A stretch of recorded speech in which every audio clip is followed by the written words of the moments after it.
Good evening, YouTube model railroaders. It's me again. He's back. Ugg Force. Haven't, not much going on. I thought we'd have a little fun this evening, and what I'm about to do is I pulled off three very unique locomotives, and we're going to get to those in just a second, because I'm sure it's going to come up. I'm sure somebody's going to ask about them. And of course, some of the newer folks are probably wondering what I'm babbling about, and the old timers are probably saying, "My gosh, I hope he isn't pulling the trains out that I think he is." But I've got a little bit of a surprise in store for you, so I'm going to go ahead and turn the camera around here, and we're going to get started. Okay, as I said, I've got three locomotives sitting here on the bench. Starting left to right, you've got a Santa Fe, Pennsylvania, and New Haven. And what's unique about these locomotives is they're probably from about the 1960s. And as I was going through all my stuff the other night, I was explaining, and pardon my hand here, let's see if we can actually get this to the point where we can actually see the thing sitting on top of this piece of foam. Pardon my hands as usual. It would help if I could actually get this thing lined up properly. Never happened, right? Absolutely. There we go. Let's do it this way. Alright. Sheesh. And the more I try to move it, the worse I get. Okay. Well, the story on this is an old 1960s locomotive. It's a Revell. As you can see, it's painted up for the Santa Fe. This was one of my father's locomotives from the 1960s, 50s, 60s. And like I said, this is a very, very unique locomotive because of the fact when you take the shell off, the frame, number one, is all lead. But what makes it unique is this little piece back here, and hopefully you can see that as well as I can. That, my friends, is a flywheel with a rubber band. The rubber band actually goes down through the frame and actually comes up inside of here. And since I have a screwdriver floating around here someplace,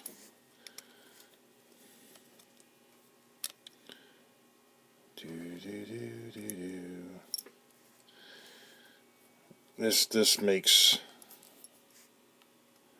see, these kids these days have never had to mess with anything like this. And like I said, the old timers are going, man, that's a nightmare I didn't need to have. And yeah, there we go. Sorry there, it was a little stuck. Like I said, I don't run this locomotive that often or at all. But as you can see, this is, you know, four-wheel drive. It's not eight-wheel, it's only four.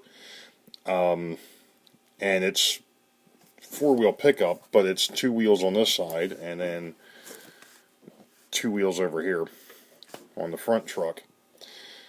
But like I said, down inside of here on that shaft is the rubber band, and that rubber band just comes right back up and onto the flywheel. Now, because I have the ability at my little workstation here, oops, I just dropped the wheel. Oh, the other neat thing with these wheels is that you see this darkness on here. That's not dirt, folks. That's a piece of rubber. These wheels are actually set up for traction. You know what? Before I go ahead and apply power to this thing, let's go ahead and put the screws back in here real quick, so I don't end up with grease and everything else flying around here. Dog hair. Yeah, unfortunately I do have a dog. I try to keep him out of the train room because of the fact that I don't want the dander down here, and I don't want his hair down here. Unfortunately, his hair gets on your clothes and you end up dragging it down here anyways. He's a good dog though. He's a rescue. But that's another story for another time. Let's see if I can get this screw back in here. Okay. Now, let's see if we can actually get this thing to run.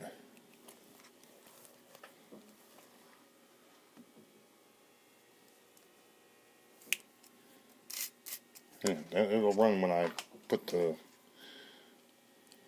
There we go. Or not.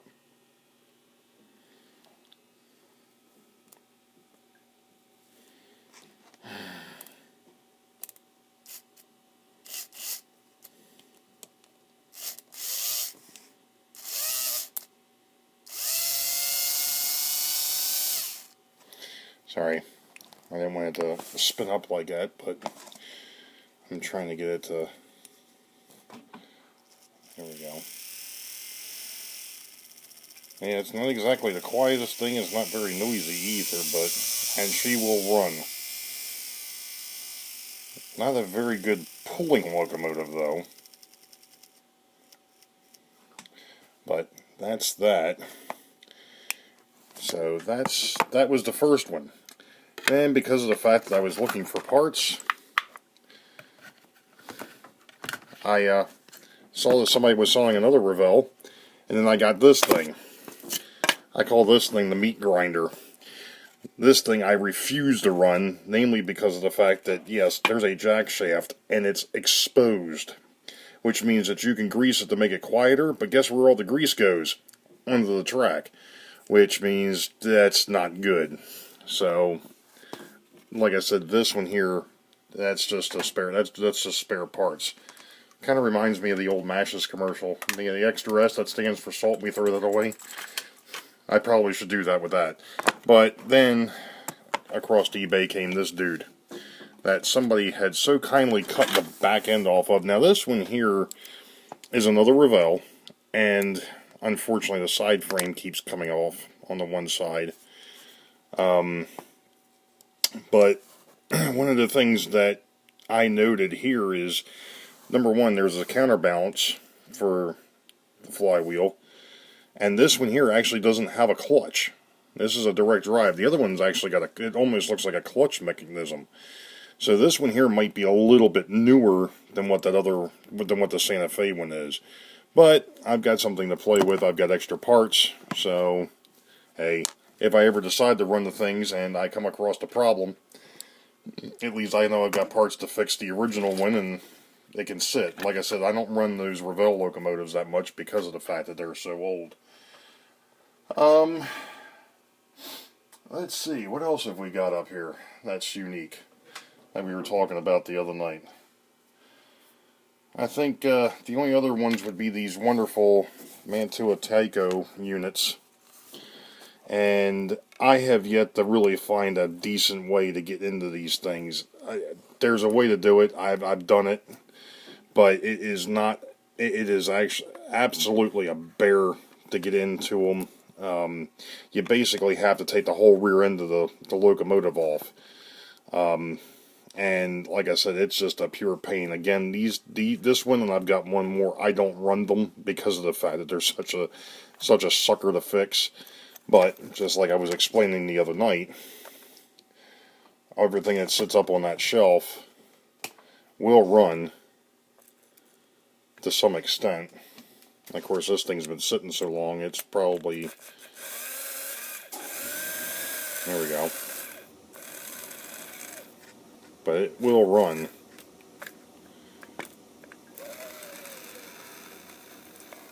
Sort of. Of course, it's running in reverse at the moment. Let's try going in the other direction.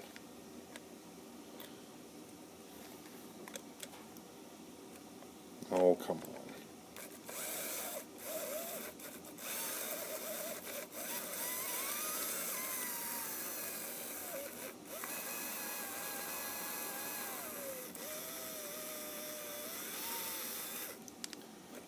So... But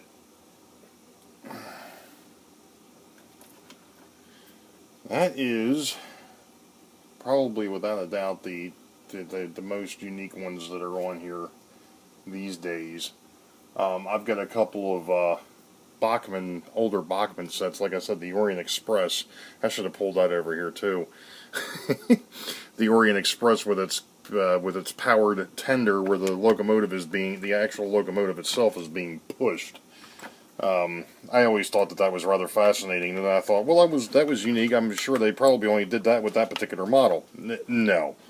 They actually did that with, well, we got in the smaller ones first. We got in the DeWitt Clinton and the John Bull, and, oh, what the heck is the other one? I've got all three. I've got the DeWitt Clinton, the John Bull, and then the other set. I don't remember what that one is off the top of my head. Those are still in the boxes. Goes to show you how much they get run. But I think I'm going to go ahead and sign off on this. And questions, comments, I'm always open. I appreciate it. And I'll catch up with y'all later. Thanks.